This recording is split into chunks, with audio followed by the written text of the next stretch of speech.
Hello my darlings, we are on trend tonight. We are making vodka pasta. Really delicious. I've not really fancied it before, but the kids love it. Everyone's going on about vodka pasta, so I thought I'd show you how to make a really nice one. And this one has come out really good. Get the vodkas out and give it a go. Right, so I'm going to chop the onion up as fine as I can. I could have put it in the processor, but I couldn't be bothered to wash the processor, so only take a minute. It's only one onion I'm chopping up in here. And this is going to make a lovely tomato sauce. So literally one onion. I've got some little, they're very small cloves of garlic. This is homegrown garlic, so I know it looks a little bit stalky in that, but that's absolutely perfect. I'm going to chop these up really finely as well. And a red pepper, chili, but it's actually not a hot one, it's very mild, so that's not going to blow anyone away. And a little bit of thyme. So I'll chop these up and then we can get on to frying and making the sauce. Right, so to make the tomato sauce, I'm going to melt down a little bit of butter with some olive oil, not extra virgin, just normal, mild and light I use. And we're going to put the onions in first of all, leave the garlic and the peppers for the minute, but just put the onion in. And we're going to soften the onion and then we'll add the chili and the garlic into it. Lucky I checked this red chili because it said mild on the packet, but actually it's super hot. So I won't need to add any more kind of chili flakes or anything to this. Yeah, so when this gets a little bit more cooked, the onion, then we'll add the others in. Let's add a little bit of salt to the onions as well, because that draws out the moisture and we'll get them kind of cooking a little bit quicker. Right, so the onions are frying off nicely. We're now going to add the chilies and the garlic to it. I've got some stalks from the basil as well that I'm going to put in there. Give that a nice little stir. Okay, so now the garlic and the chilies have been cooking in with the onion as well. Put a couple of big tablespoons of tomato paste. Fry that off a moment. This is 3/4 of a tin of chopped tomatoes, but a tin of tomatoes is fine. But let that fry off a moment. Turn that off a little bit. Oh, I'll put the bay leaf in there as well. So you're just making a lovely tomato sauce. Cook it down slowly. I'll add this tomato in as well now. And I've got some vegetable stock that I made if I need to add to it to, you know, give it some liquid to cook in. Okay, so I'm just rinsing off my little dish with some of the vegetable stock. Might just add a little bit more to that because I'm going to let it cook for at least for about half an hour. I want all the flavours to get really nice in there and soften all the vegetables that have gone in, the onion, the garlic and the red pepper. Okay, a little bit of thyme in there as well. If you've got it, if you haven't got it, don't worry, use whatever herb you want. But I've got some thyme, so I'll put a little bit of thyme in there. Okay, and then I'm just going to gently let this simmer for about 20 minutes, just stirring occasionally.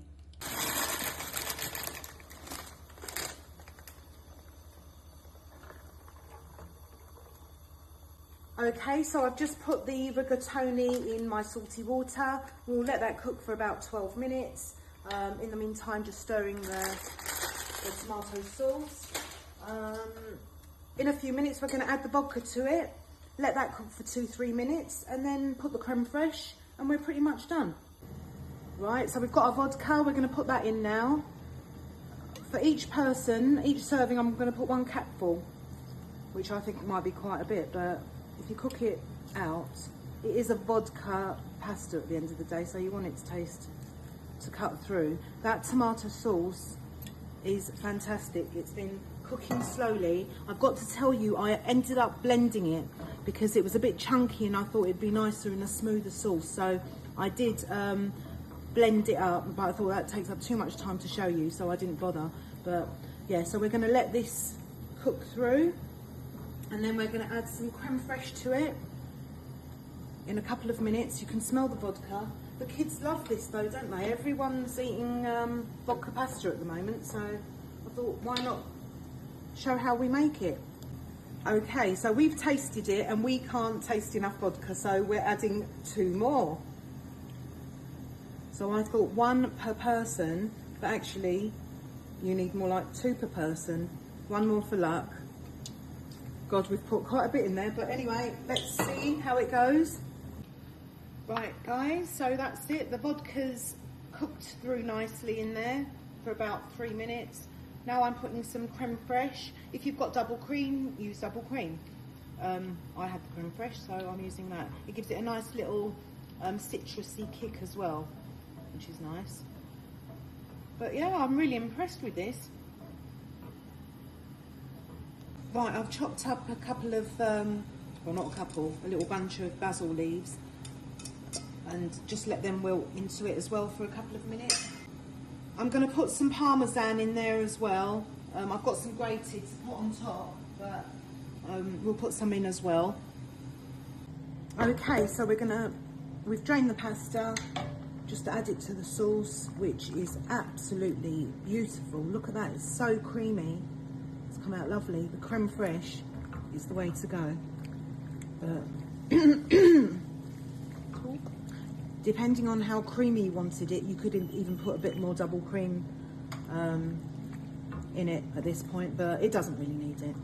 That's being overindulgent, I guess. But anyway, you could if you wanted. Right, and just let that cook for a couple of minutes. I'll get this out of the way. Right, we're going for it. We're going to put some more cream in it, just to give it a bit more of an extra indulgence. Let's see. Yeah. Okay, right, that's it. Served up. Definitely put the double cream in. I don't care. If you're doing it, just do it. It's really made a velvety difference. So, yeah. There you go. Let's wipe that a little bit off. Right, I'm going to put a little bit of burrata on here as well. Like that. Make it look a bit more restaurant-y. A little bit of basil on the top, like that. A little bit of parmesan.